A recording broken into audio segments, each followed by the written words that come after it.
أعوذ بالله من الشيطان الرجيم. بسم الله الرحمن الرحيم.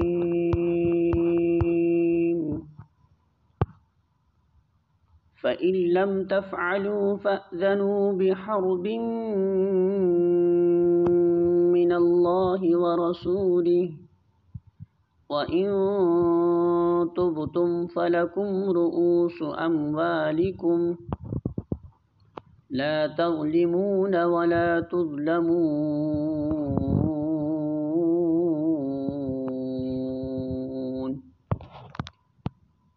سورة البقرہ آیت نمبر 289.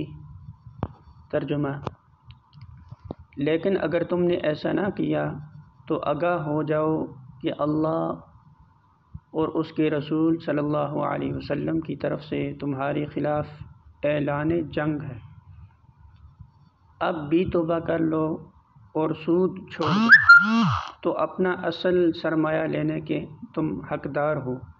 نہ تم ظلم کرو نہ تم پر ظلم کیا جائے گا.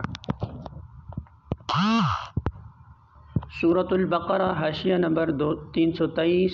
یہ آیت فتح مکہ کے بعد نازل ہوئی اور مضمون کی مناسبت سے اس سلسلہ کلام میں داخل کر دی گئی.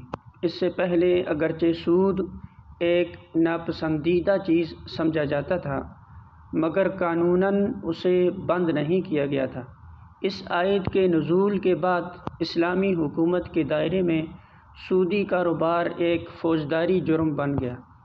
عرب کے جو قبیلے سود کھاتے تھے ان کو نبی صلی اللہ علیہ وسلم نے اپنے عمال کے ذریعے سے آگاہ فرما دیا کہ اگر اب وہ اس لین دین سے باز نہ آئے تو ان کے خلاف جنگ کی جائے گی. نجران کے عیسائیوں کو جب اسلامی حکومت کے تحت اندرونی خود مختاری دی گئی تو معاہدے میں یہ تصریح کر دی گئی کہ اگر تم سودی کاروبار کرو گے تو معاہدہ فسخ ہو جائے گا اور ہمارے اور تمہارے درمیان حالت جنگ قائم ہو جائے گی.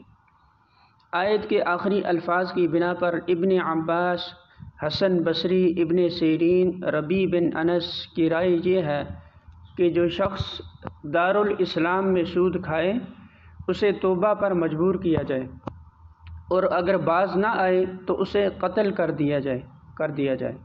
دوسرے فقہا کی رائے میں ایسے شخص کو قید کر دینا کافی ہے جب تک وہ سود خواری چھوڑ دینے کا عہد نہ کرے، اسے نہ چھوڑا جائے.